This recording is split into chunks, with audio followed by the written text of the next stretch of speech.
Have you ever been the kid that nobody wanted to sit next to? The one who walked into a classroom and felt every single pair of eyes shift away from you, not out of curiosity, but out of disgust. Because that was Kofi Asante's entire life at Hanyang Middle School in Seoul, South Korea. Every single day, for 3 years straight, he walked through those gates knowing exactly what was waiting for him. Laughter, whispers, cold shoulders. The kind of cruelty that children are capable of when they decide someone doesn't belong. And honestly, by the time Kofi was 12 years old, he had almost started to believe them. Almost. But here's the thing nobody at that school knew. Not the teachers who looked the other way. Not the students who pointed and laughed. Not even the principal who pretended he hadn't seen the notes shoved into Kofi's locker every single morning. None of them knew that the boy they were mocking, the boy they treated like he was invisible, was the sole heir to one of the most powerful business empires in all of South Korea. And the man behind that empire, a man named Chairman Park Soo-hyun, was watching every single thing that happened to his son. Every single thing. But before we get into how all of that unraveled, before we get into the revenge, the romance, the heartbreak, and the kind of love story that will make you cry at 2 in the morning when you're supposed to be sleeping, I need you to understand something. This story isn't just about money. It isn't just about power. It's about a boy who was so broken by the world that he almost forgot how to love. And it's about the girl who reminded him. So if you've ever felt like an outsider, if you've ever felt like the world looked at you and decided you weren't enough, this one is for you. Stay with me because this story is about to get very real, very deep, and very beautiful. And trust me, you do not want to miss a single second of it. Now let's go back to the beginning. Let's go back to the day everything started to change. Kofi Asante was born in Accra, Ghana, to a Ghanaian mother named Ama and a Korean father named Park Soo-hyun. Now, if you know anything about how the world works, you already know that this combination alone was enough to make Kofi's life complicated. In Ghana, he was too Korean. In Korea, he was too African. And in the rest of the world, people didn't even know what to make of him. He was caught in the middle of 2 cultures, 2 identities, and 2 completely different expectations of who he was supposed to be. His mother, Ama, was the warmest woman you could ever meet. She had this laugh that could fill an entire room, this energy that made people feel safe the moment they walked through her door. She was a teacher back in Accra, and she loved Kofi with every single fiber of her being. But when Kofi was 7 years old, his father made a decision that would change everything. Park Soo-hyun, who had built his empire from nothing, who had clawed his way up from poverty to become one of the wealthiest men in South Korea, decided that his son needed to be raised in Korea. He needed to understand the business world. He needed to learn discipline. He needed to be prepared. Ama didn't want to go. She had her life in Ghana, her family, her community, her school. But she loved Soo-hyun. She loved him enough to pack up everything she had and move to a country where she didn't speak the language, where the culture was completely foreign, and where people looked at her like she had just fallen from another planet. She did it for her husband. She did it for her son. And for the first 2 years, it actually worked. The family was together. Kofi was adjusting. He was learning Korean, making a few friends, and slowly starting to feel like maybe, just maybe, this could be home. But then tragedy struck. And it struck hard. When Kofi was 9 years old, his mother was diagnosed with a serious illness. The doctors were honest with Soo-hyun.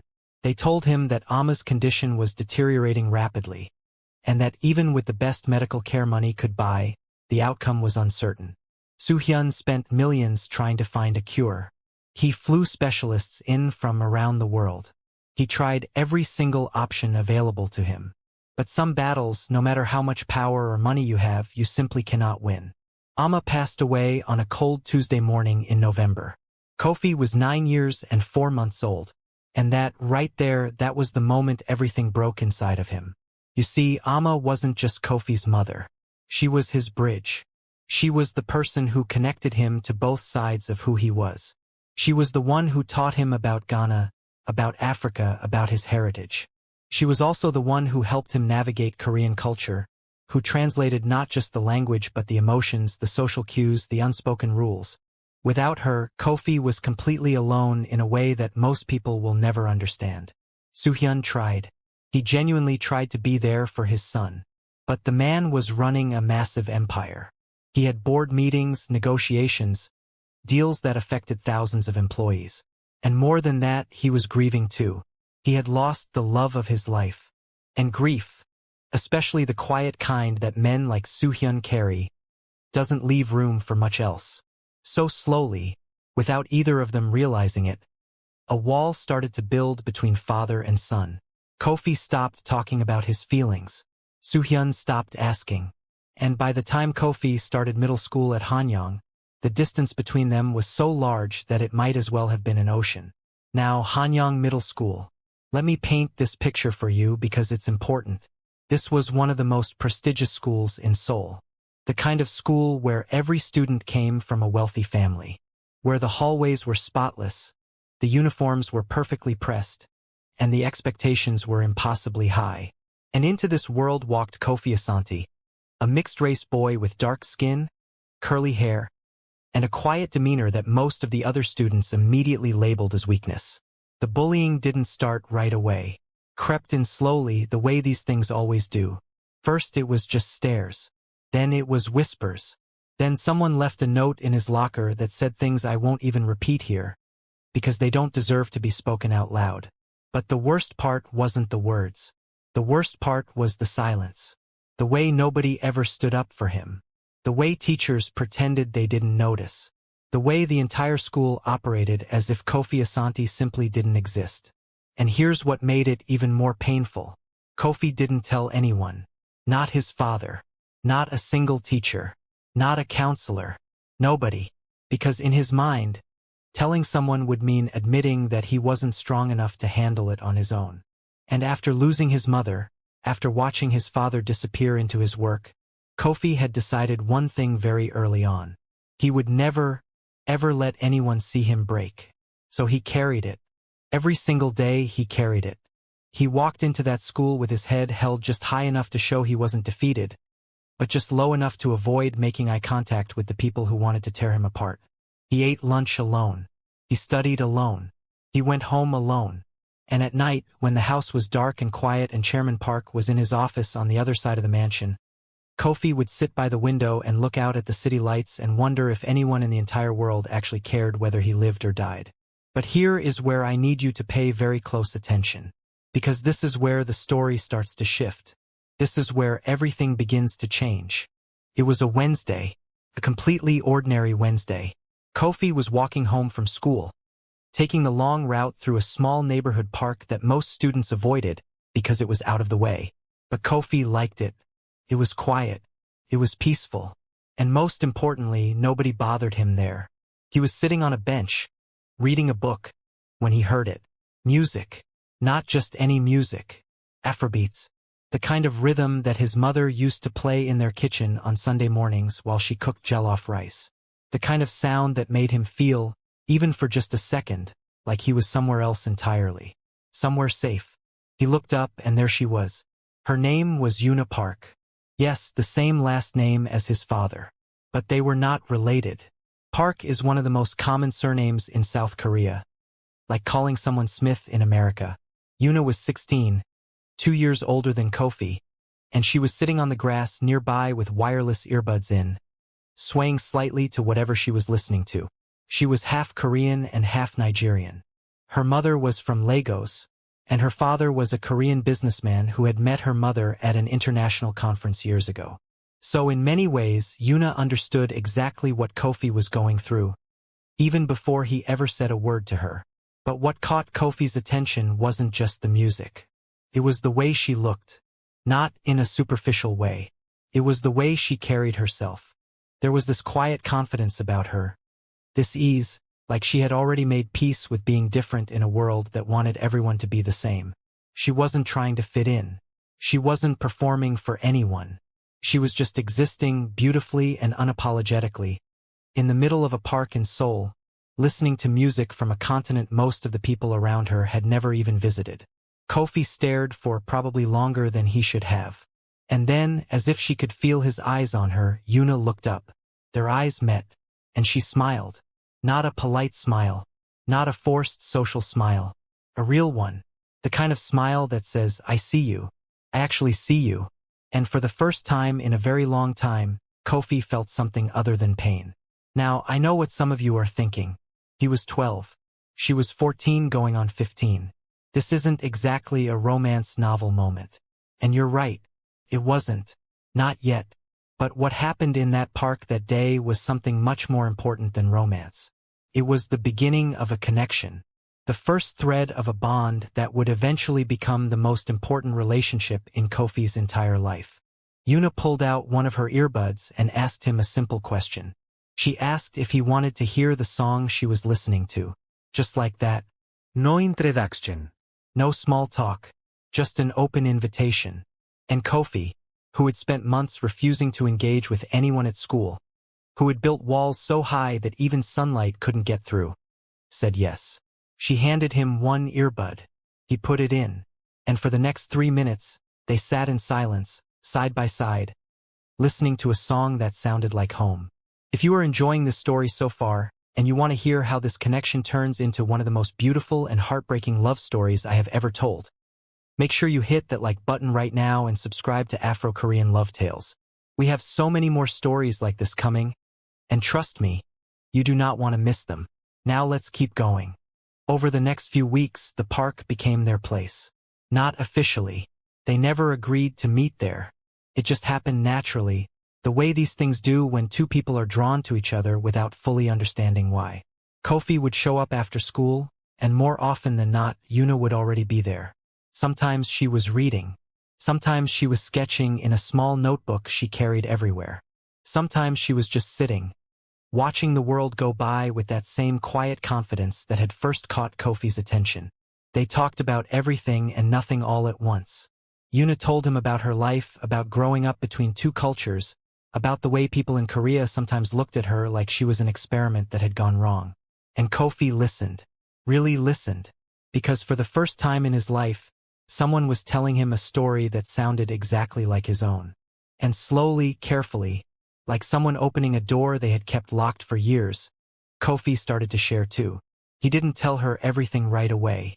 He didn't dump all of his pain onto her in one conversation. But little by little, piece by piece, he let her in. He told her about his mother, about how she used to sing to him at night, about how the house felt empty after she was gone, about how the kids at school made his life feel like a punishment he didn't deserve. And Yuna never once flinched. She never looked at him with pity. She never said the things that adults always say, like it gets better or you just have to be strong. Instead, she just nodded. She acknowledged his pain without trying to fix it. And that, more than anything else, is what made Kofi trust her. But here is something important that I need to tell you about Yuna, because it plays a massive role in everything that comes next. Yuna Park was not just any teenager with a good heart. She was sharp, incredibly sharp. The kind of person who could walk into a room and within minutes understand every single dynamic happening beneath the surface. She noticed things that most people completely missed. The way a teacher's eyes would slide past Kofi in the hallway. The way certain students would go silent the moment he walked by. The way the school's entire social structure was built on an unspoken hierarchy, and Kofi had been placed at the very bottom of it. And Yuna was angry about it. Not in a loud, explosive way. In a quiet, calculated way. The kind of anger that doesn't shout. Plans. And Yuna was very, very good at planning. But before any of that anger turned into action, something else happened first. Something that would test both of them in ways neither of them was prepared for. It was a Friday evening. Kofi had just left the park after spending the afternoon with Yuna, and he was walking home through the main streets of the neighborhood when he heard footsteps behind him. He didn't think much of it at first. Seoul was a busy city. People walked everywhere. But the footsteps got closer, and then closer, and then a voice called out, "Hey, black boy." Kofi stopped walking. He didn't turn around immediately. He had learned by now that turning around too quickly, showing any sign of surprise or fear, only encouraged them. So he took a breath. He steadied himself. And then he turned. There were 3 of them, boys from his school. He recognized them immediately. They were part of the group that had made his life miserable for the past 2 years. The one in the middle, a boy named Jaemin, was the unofficial leader. Jaemin came from money. His father owned a chain of restaurants across Seoul, and Jaemin carried himself with the kind of arrogance that only children of privilege can have at that age. He wasn't physically the biggest kid at school, but he had a cruel intelligence about him, a talent for finding the exact words or actions that would cause the most damage. Jaemin looked at Kofi the way a cat looks at something it's already decided to destroy, and then he smiled. It was the kind of smile that made Kofi's stomach drop. "What's the matter?" he said. "Don't want to talk to us?" "We just wanted to say hi." His two friends laughed. It was rehearsed, practiced, the kind of laughter that was designed to make the target feel small. Kofi didn't say anything. He just stood there, completely still, and waited, because he had learned something important over the past few years of enduring this. Sometimes the best response to cruelty is silence. Not because silence is strength, but because silence denies the bully exactly what they want, which is a reaction. Jaemin's smile faded slightly. He didn't like being ignored. He took a step closer, then another, and then he said something that crossed a line. Something personal. Something about Kofi's mother. I won't repeat what he said, but I will tell you this. The words hit Kofi like a physical blow. His jaw tightened. His hands curled into fists at his sides. And for one single second, every wall he had ever built, every ounce of patience and restraint he had practiced, almost crumbled completely. But they didn't. He didn't swing. He didn't cry. He didn't run. He just stood there, absorbing the blow the way he had been absorbing blows for years. And after a long, uncomfortable silence, Jaemin and his friends lost interest and walked away, laughing as they went. Kofi stood on that street for a long time after they left. Just standing there, not moving, not crying, just breathing. And when he finally walked home that night, he didn't go to his room and shut the door like he usually did. Instead, he walked past his father's office, where the light was still on, where Chairman Park was probably working on something that would make him even richer, and he almost knocked. He almost opened that door and told his father everything. But he didn't, because in Kofi's mind, his father had already made his choice. Work came first. The empire came first. And Kofi had learned, painfully, that he was not the priority. What Kofi didn't know, what he couldn't possibly have known, was that Chairman Park Soo-hyun had been watching him that entire evening. Not in person. Through the security feed that was monitored by the family's private security team.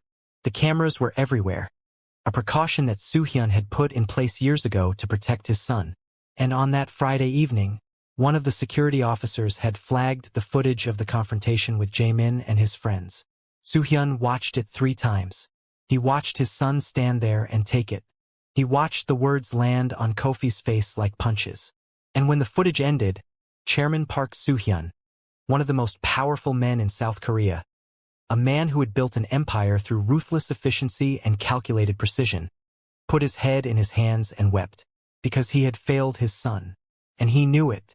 Now, here is where I want to pause for just a moment, because there is a lesson in this part of the story that I think is really important. And it has nothing to do with wealth or power or revenge. It has everything to do with the way we raise our children, especially when we are going through our own pain.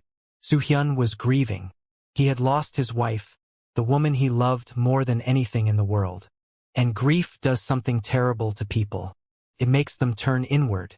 It makes them focus on survival, on getting through the day, on keeping everything together on the outside even when everything is falling apart on the inside.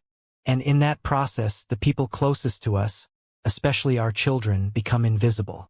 Not because we don't love them, but because we are so consumed by our own pain that we forget they are in pain too. If you are a parent watching this, or if you are someone who has ever been a child who felt unseen by the people who were supposed to protect you, I want you to know something. It is never too late to show up. It is never too late to look your child in the eyes and say, "I see you. I see what you are going through.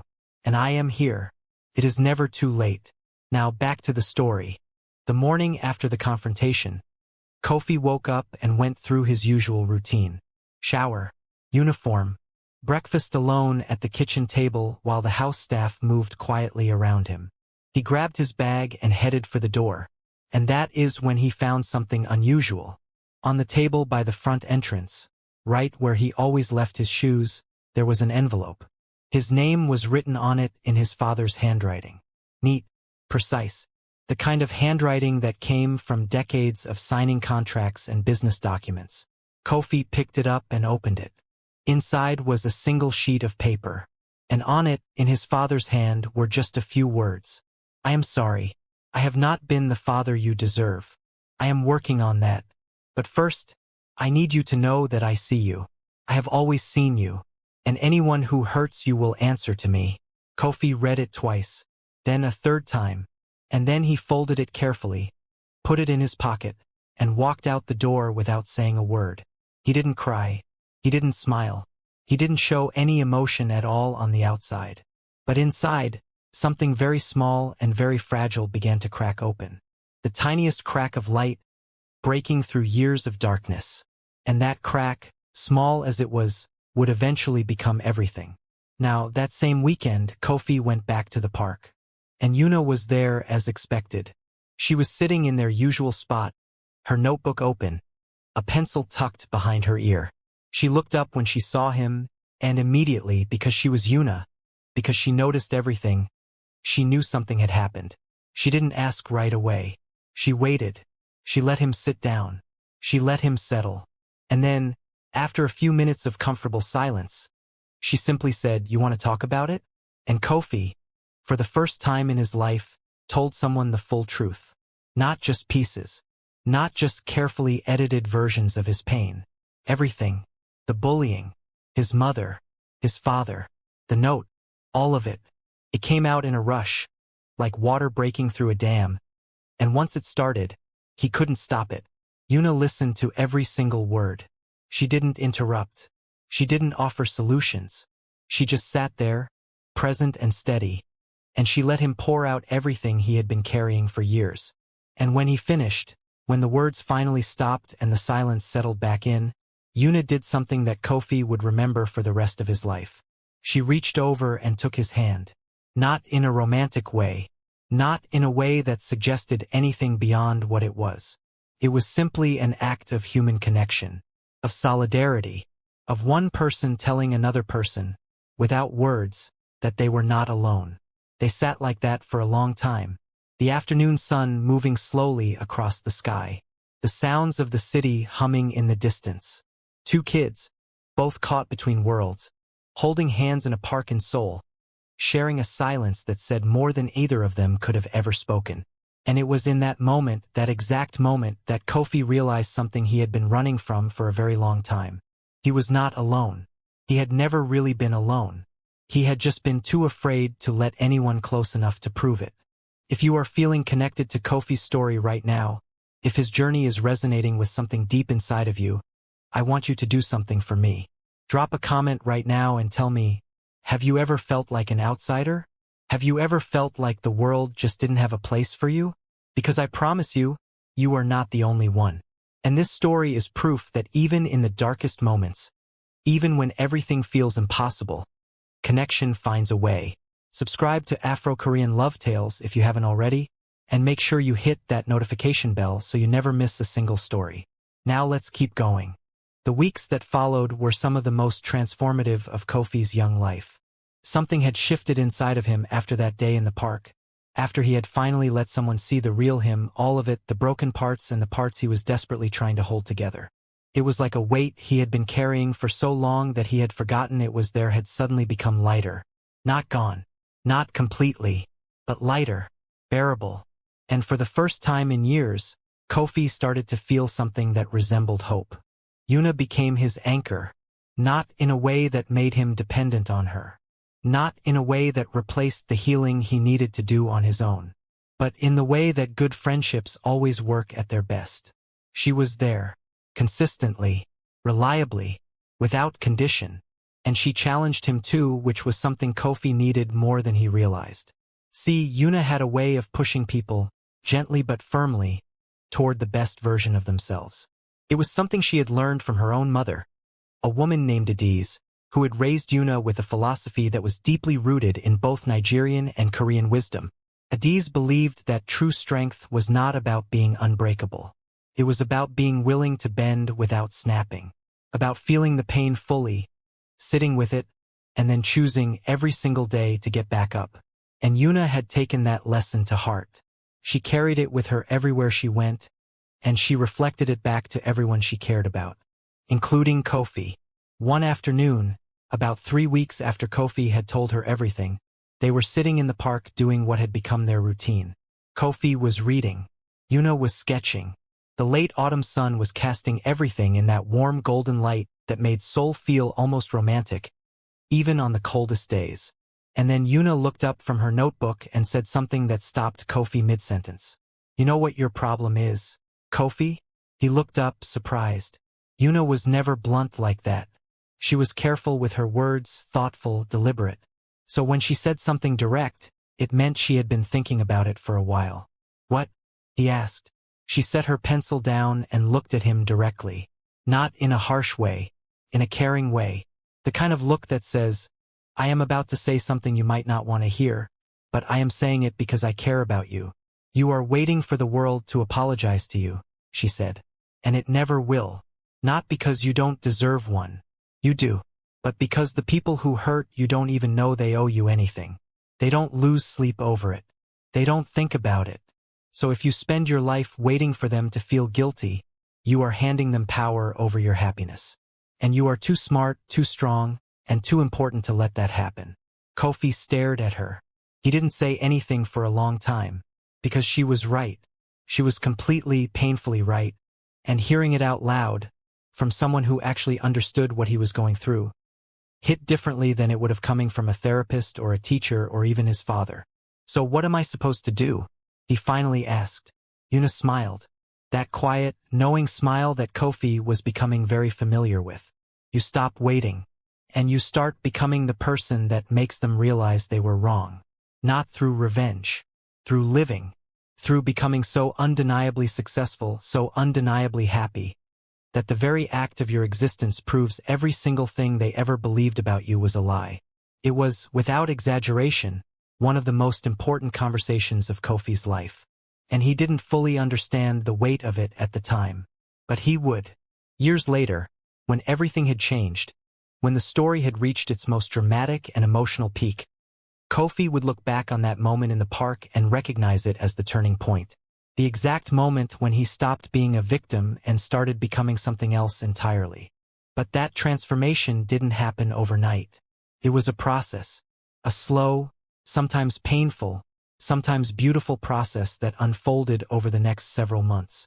And during that time, two things happened simultaneously that would shape the rest of Kofi's life in ways he could never have predicted. The first thing was his relationship with his father. After the note, after Soo-hyun had watched the security footage and finally confronted the reality of what his son had been enduring, Chairman Park made a decision. He was going to fix this.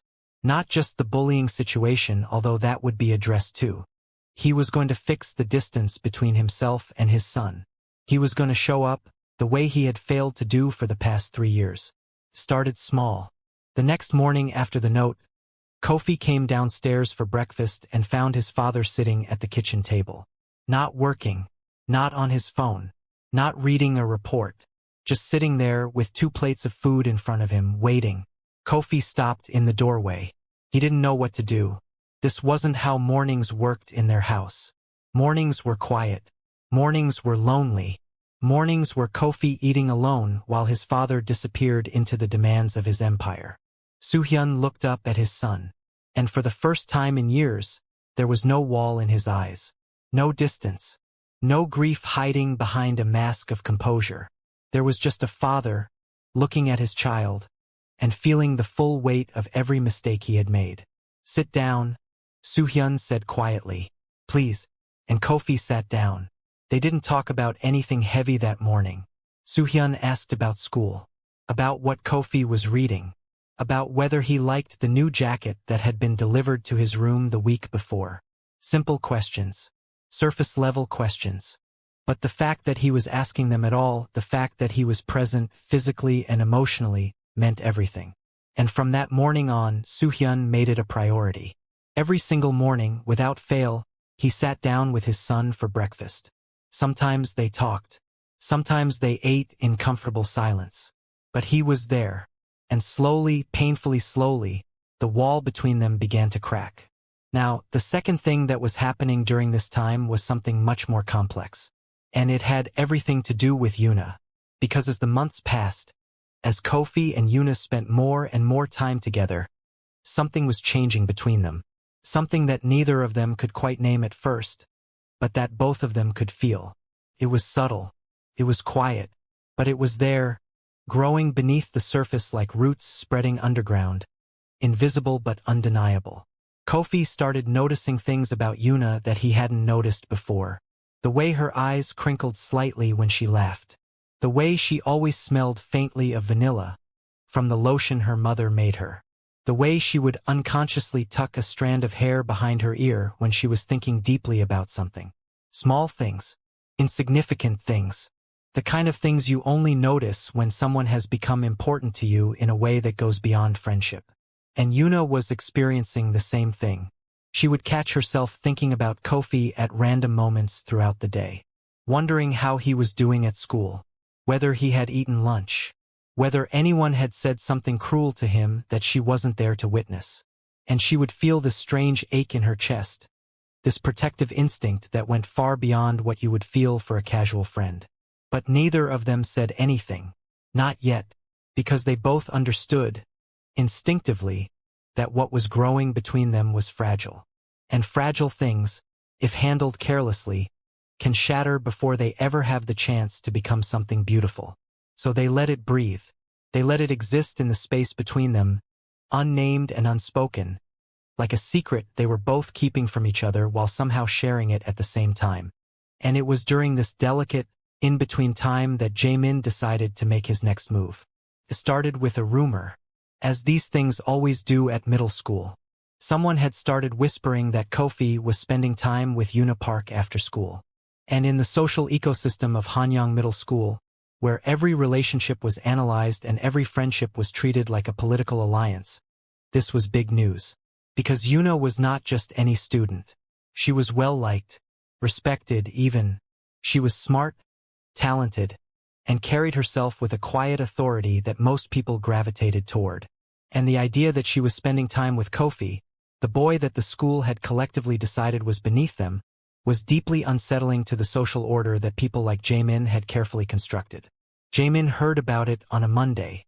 By Tuesday, he had already started talking to people, planting seeds, asking questions in that casual, seemingly innocent way that was his specialty. Why is she hanging out with him? Doesn't she know what he's like? Maybe she just feels sorry for him. Maybe she's doing it as a charity project. It was calculated, cruel, and designed to do two things at once. First, to isolate Kofi further by making people question Yuna's motives for being his friend. And second, to put pressure on Yuna herself, to make her feel that her association with Kofi was somehow a liability, something that could damage her own reputation. And it almost worked. Yuna heard the whispers on Wednesday afternoon.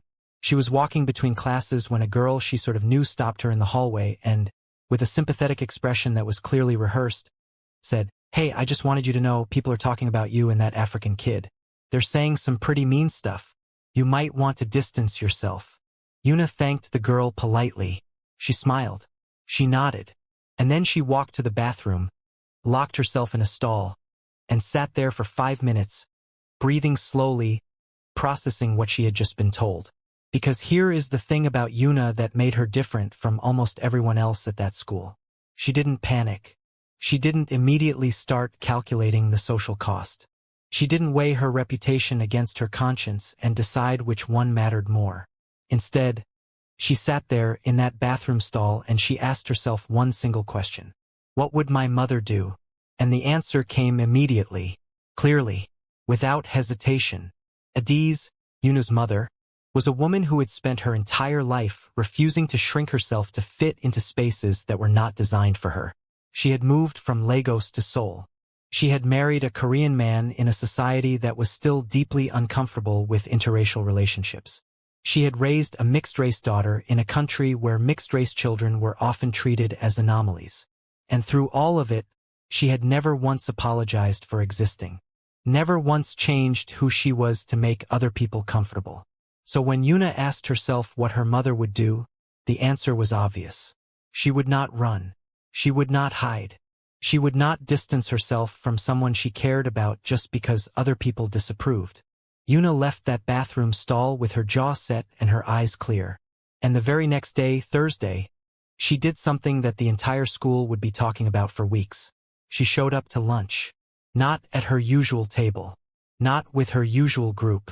She walked across the cafeteria, carrying her tray, and sat down directly across from Kofi Asante.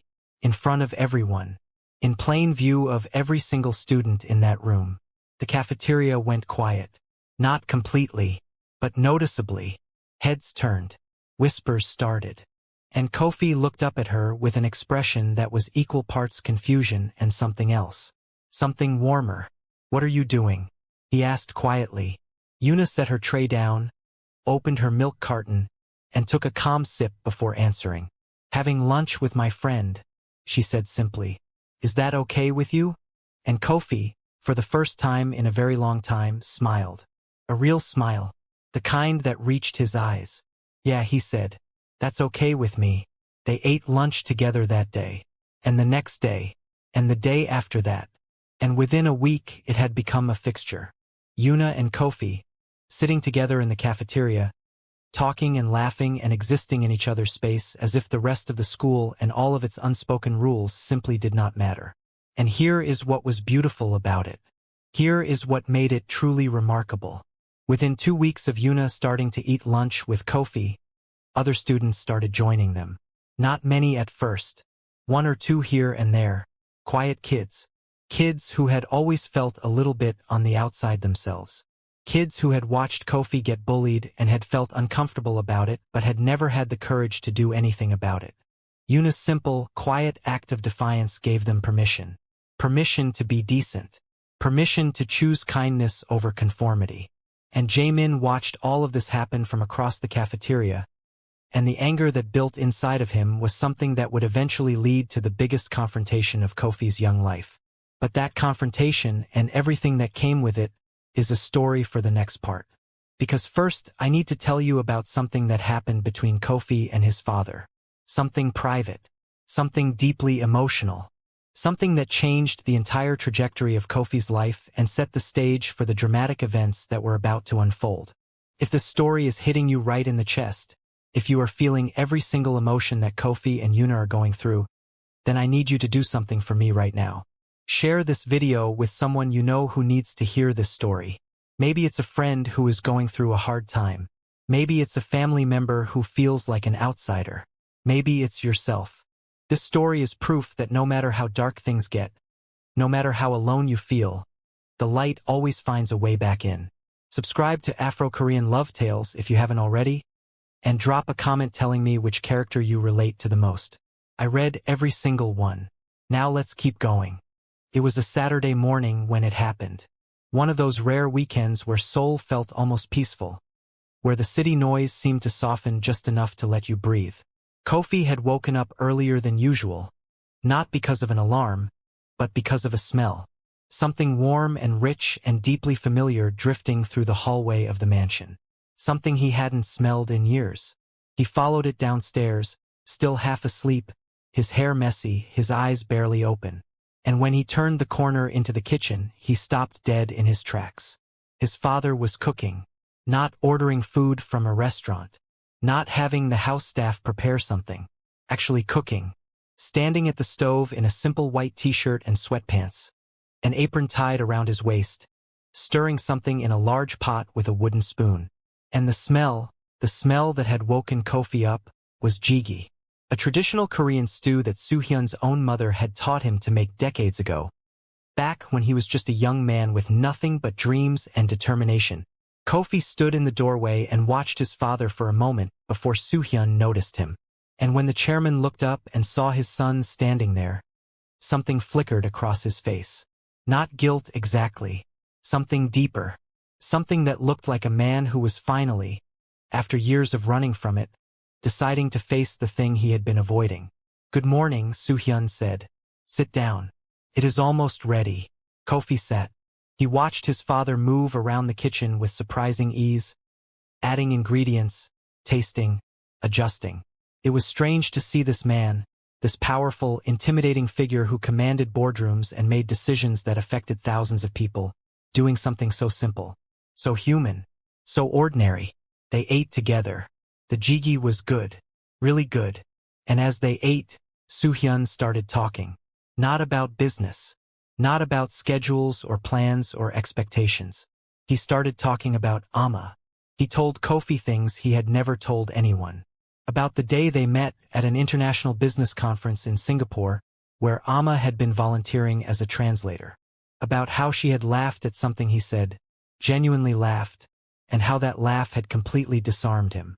About how he had spent the next 3 days trying to find a reason to talk to her again, which was ridiculous, because Park Soo-hyun did not do things like that. He was a man of precision, of strategy, of calculated moves. But Amma had made him forget all of that. She had made him feel, for the first time in his life, like he didn't have to perform. Kofi listened. His eyes were wide, absorbing every word. Because this was a version of his father he had never seen before. This was not the chairman. This was not the businessman. This was just a man, remembering the woman he had loved, and sharing that memory with his son for the first time. And then Soo-hyun said something that made Kofi's breath catch. Your mother, he said, setting his spoon down and looking directly at his son, was the bravest person I have ever known. Not because she was fearless. She was afraid, Kofi. She was afraid every single day after we moved to Korea. Afraid of the looks. Afraid of the whispers. Afraid that she was making a mistake. But she did it anyway. She stayed. She fought. She loved this country even when this country did not love her back. And she did all of that because she loved you. Because she wanted you to have a life that was bigger than the fear. Soo-hyun paused. He took a breath. And then he continued, his voice quieter now, heavier. I have been watching you, Kofi. I know what has been happening at school. I know what those boys have been saying to you. And I want you to know something, and I need you to really hear me when I say this. He leaned forward. His eyes, usually so guarded, so controlled, were completely open, completely raw. You are not what they say you are. You are not something to be pitied. You are not something to be fixed. You are the son of Amma Asante, one of the strongest women who ever lived. And you are my son. And I have failed you in ways that I will spend the rest of my life trying to make right. But I am here now. I am here, and I am not going anywhere. Do you understand me? Kofi nodded. He couldn't speak. His throat was too tight. His eyes were burning. And for the first time since his mother died, he let the tears fall. Not dramatically, not loudly, just quietly, slowly. The way tears come when something that has been locked inside of you for years finally finds its way out. And Soo-hyun did something that surprised them both. He got up from his chair, walked around the table, and pulled his son into his arms. A hug.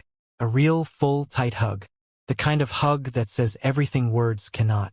They stayed like that for a long time. Father and son. Two people who had been drowning in their own grief, finally reaching for each other across the water. And when they eventually pulled apart, when the moment settled into something quieter, Soo-hyun wiped his eyes with the back of his hand and let out a small laugh. Your mother would have been proud of you, he said. Every single day. She would have been so proud. Kofi smiled through his tears. And for the first time in years, the smile reached all the way to his heart. Now, that breakfast changed everything between Kofi and his father. It didn't fix everything overnight. Healing doesn't work like that. But it opened a door that had been sealed shut for too long. And over the following weeks, Soo-hyun made it his mission to be present in Kofi's life in ways he had completely neglected before. He started coming to Kofi's school events. He started asking about Kofi's day, genuinely asking, and actually listening to the answers. He started learning about the things Kofi cared about. Books, music, the park where he spent his afternoons. And when Kofi mentioned Yuna casually, the way teenagers do when they are trying not to make a big deal out of something that is actually a very big deal, Soo-hyun simply nodded and said, she sounds like a good person. I would like to meet her someday. And Kofi, who had spent so long believing that his father didn't care about any aspect of his life, felt something crack open inside his chest. Something warm. Something that felt dangerously close to the word that he had been avoiding for a very long time.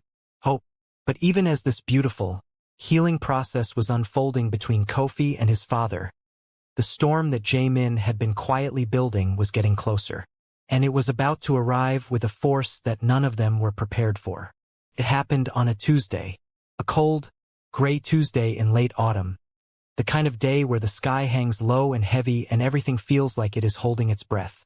Kofi was at his locker between classes, pulling out a textbook, when he heard a commotion at the end of the hallway. Raised voices, laughter, the kind of noise that immediately made his stomach tighten, because he knew, instinctively, what it meant. He closed his locker and turned, and what he saw made his blood run cold. Yuna was surrounded, not physically attacked, nothing violent, but cornered. Jae-min and 4 other students had her backed against the wall near the stairwell, and Jae-min was talking loudly, performing for the small crowd that had gathered. And the words coming out of his mouth were not directed at Kofi this time. They were directed at Yuna. He was mocking her, her appearance, her heritage, the fact that she spent time with Kofi. He was doing it with that signature cruelty of his, that ability to find the exact pressure point and push until something breaks. And the crowd around them was laughing. Some of them were filming on their phones. Kofi felt something surge through him, something hot and electric and dangerous, something that he had been keeping locked away for years, buried deep beneath layers of patience and restraint and the desperate desire to prove that he was better than the people who were hurting him. But in that moment, watching Yuna, watching someone he cared about being humiliated and degraded while a crowd of teenagers recorded it for entertainment, all of that restraint evaporated. He walked toward them, not fast, not running, slowly, deliberately, each step measured and calm, even though everything inside of him was anything but calm. And as he got closer, the crowd started to part. Not because they were afraid of Kofi. They parted because something about the way he was walking, something about the expression on his face, was different from anything they had ever seen from him before. Jae-min noticed Kofi approaching and turned to face him, a smirk already forming on his lips, ready to say something dismissive, something designed to put Kofi back in his place. But before he could open his mouth, Kofi stopped directly in front of him. Closer than anyone had ever stood to Jae-min in a confrontational situation. And Kofi looked him dead in the eyes. And then he spoke, quietly, so quietly that the crowd had to lean in to hear him. "You're done," Kofi said. "That's it. You're done." There was something in his voice that made Jae-min hesitate. Something that had not been there before. It was not anger. It was not desperation. It was certainty. The kind of certainty that comes from a person who has finally decided, after years of suffering in silence, that they are worth fighting for. Jae-min tried to recover. He opened his mouth to say something, to fire back, to reassert his dominance the way he always did. But Kofi didn't give him the chance. "I know who my father is," Kofi said, "and I know exactly what he is capable of. And if you ever speak to her again, or if you ever come near me again, it will not be me you have to worry about." He didn't elaborate. He didn't need to, because the truth was, Kofi had never once used his father's name or reputation to shield himself from anything. He had never dropped the Park name. He had never implied that he had any connection to wealth or power. And that was exactly why, when he finally did, even subtly, the effect was devastating. Because rumors in a school like Hanyang travel at the speed of light. And within hours of that confrontation, someone had done the math. Kofi Asante, son of a Korean father. Last name Park on his father's side. Quiet, wealthy neighborhood. The kind of house that most students in the school could never even dream of living in. And then someone, probably one of the students who had been filming, did a quick search. Park Soo-hyun, Chairman, Park Industries, one of the largest conglomerates in South Korea. The rumor spread like wildfire. By the end of the day, half the school was talking about it. By the next morning, it was everywhere. And by the time Jae-min heard the full story, the full truth about exactly who Kofi Asante's father was, the color drained from his face in a way that everyone around him noticed. Because Jae-min knew, better than most, what the name Park Soo-hyun meant. His own father had done business with Park Industries. He had seen the chairman at corporate events. He knew the man's reputation, and he suddenly viscerally understood that for the past 2 years, he had been systematically bullying the son of one of the most powerful men in the entire country. The fear that settled into Jaemin's chest that afternoon was unlike anything he had ever experienced. And it was only the beginning, because Chairman Park Soo-hyun, when he learned what had happened, when his security team flagged the incident at school and he watched the footage of Jaemin cornering Yoona, did not react the way most people would have expected. He did not call the school. He did not make threats. He did not use his wealth or his influence to publicly destroy Jaemin or his family. Instead, he did something far more effective, far more lasting, something that would teach Jaemin, and everyone watching, a lesson that none of them would ever forget. But that lesson and the dramatic events that surrounded it are coming in the final batch. Because first, there is one more thing I need to tell you about. Something that happened between Kofi and Yoona that same week. Something quiet and private and deeply personal that changed the nature of their relationship forever. Something that, looking back, was the moment when everything they had been feeling for months finally found its voice. And trust me when I say this, it was one of the most beautiful moments. It was a Friday evening. The kind of evening where the sky turns that deep shade of purple and gold right before full darkness settles in, and the city lights of Seoul begin to glow like something out of a painting. Kofi and Yoona were in the park. Their park. The same bench where they had first shared an earbud months ago. Back when everything was simpler and neither of them understood yet just how deeply their lives were about to intertwine. Yoona had her notebook open, as always, but she wasn't sketching. She was just holding it, turning the pencil between her fingers, staring at nothing in particular. And Kofi, sitting beside her, noticed immediately that something was different. There was a tension in her shoulders that he hadn't seen before, a quietness that went beyond her usual calm. This was a different kind of silence, a heavier one. "Are you okay?" he asked. Yoona didn't answer right away. She kept turning the pencil. And then she closed the notebook, set it down beside her, and turned to face him. And when she looked at him, really looked at him, Kofi felt something shift in the air between them. Something electric.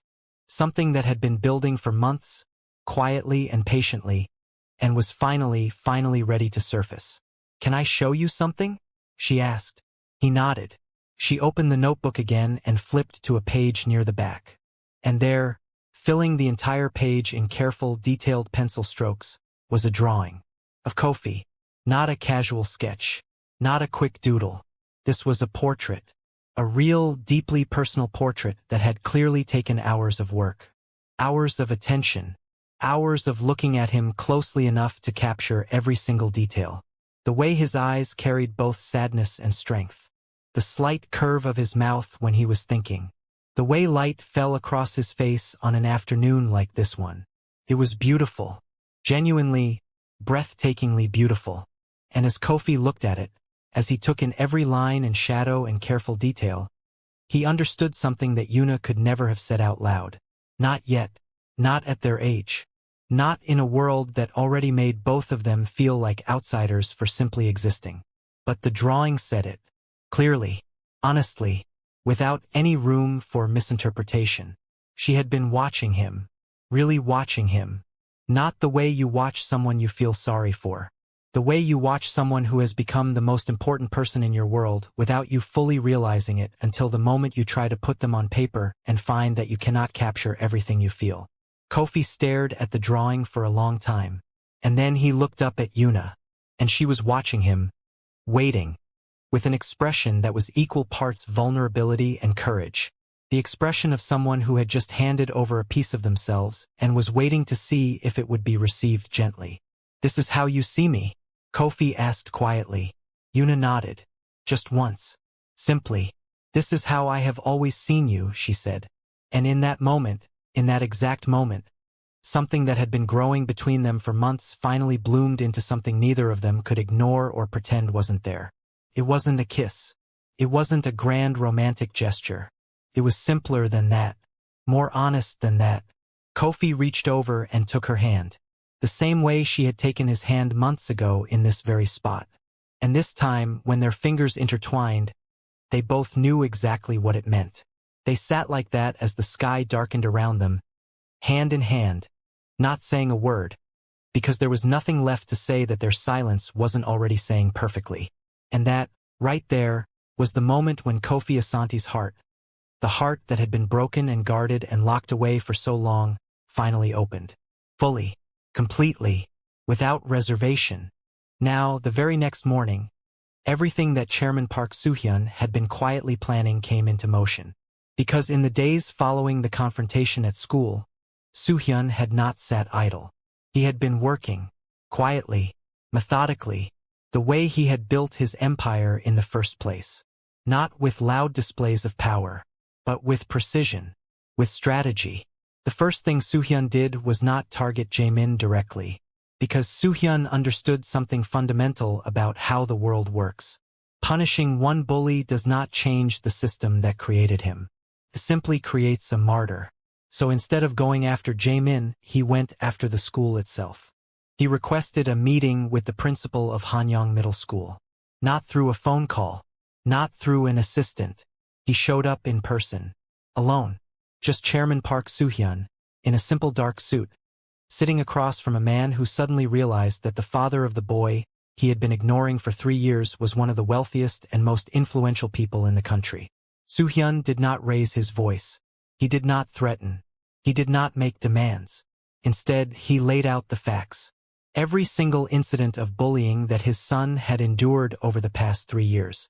The notes, the confrontations, the social isolation, the way teachers had looked away. And then he made his proposal. He was not going to sue the school. He was not going to publicly expose the institution. Instead, he was going to invest heavily in a complete overhaul of the school's anti-bullying program. A real, comprehensive, systemic change. But the investment came with conditions. The school had to publicly acknowledge that it had failed, in a way that the entire student body could see and understand. The principal agreed to every single condition. And within 2 weeks, a school-wide assembly was held. The entire student body gathered in the main auditorium. And standing at the podium in front of hundreds of students was Kofi. This was not planned by Soo-hyun. Kofi had volunteered on his own, without telling anyone in advance, without asking for permission. He had simply walked up to the principal the day before and asked if he could speak. And when Mr. Lee hesitated, Kofi said something that settled it immediately. He said, "The only way this school actually gets better is if someone tells the truth about what has been happening here. And I am the one who can do that." Kofi was nervous when he stood at that podium. His hands were shaking. His voice, when he first started speaking, was barely above a whisper. But he kept going.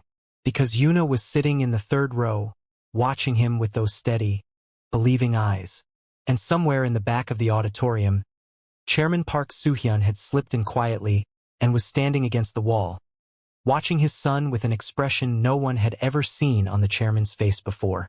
Pride, pure, unmistakable, overwhelming pride. Kofi told them everything. Not the dramatic, vengeful version. The honest version. He told them what it felt like to walk into a school every single day knowing that you were hated for something you could not change.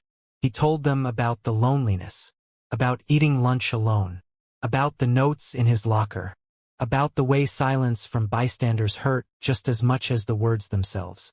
And then he told them something that no one expected. He told them that he forgave them, not because what they did was okay, not because the pain didn't matter, but because carrying that hatred, holding on to that anger, would have meant that they had won. And Kofi had decided, somewhere along the way, somewhere between a park bench and a drawing in a notebook and a breakfast with his father, that they were not going to win. The auditorium was completely silent when he finished. The profound silence of people who had just heard something that made them see themselves differently, that made them look at the boy standing at the podium and realize, for the first time, that they had been deeply, shamefully wrong about him. And then, slowly, someone started clapping. Then another person. And then another. And within seconds, the entire auditorium was on its feet. As Kofi walked back to his seat, he passed Jaemin. Their eyes met, and Jaemin did something that surprised everyone in the room, including himself. He nodded, just once. A small, almost imperceptible nod. Not an apology. Not yet, but an acknowledgement.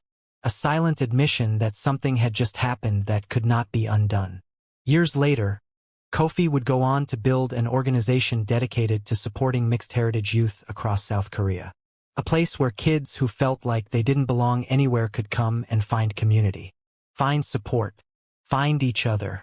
He named it after his mother, Amma's house, and Yuna became one of the most celebrated artists in the country, known for her ability to capture the human emotion of identity and belonging. But she always pointed back to one moment as the beginning. Not the galleries, not the fame, the park, the bench, the boy who sat next to her and listened to a song about home. They got married on a golden afternoon in a garden in Seoul.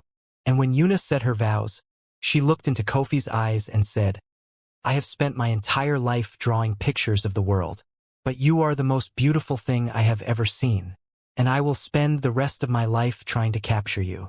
Not on paper, in the way I love you, every single day." And Kofi, who had spent so much of his childhood believing that the world did not have a place for him, understood finally and completely that he had been wrong about one thing his entire life. He had always been enough. He had just been waiting for the right person to show him. So if this story has moved you, if it reminded you of your own experiences or someone you know who has ever felt like an outsider, share this video right now. Not for views. Share it because someone out there tonight needs to hear this story. Needs to know that they are not alone. Subscribe to Afro-Korean Love Tales. Hit that like button, and drop a comment telling me how this story made you feel. I read every single one, because your stories matter too. Until next time, take care of yourselves. Be kind to each other. And never forget, you are enough. You have always been enough.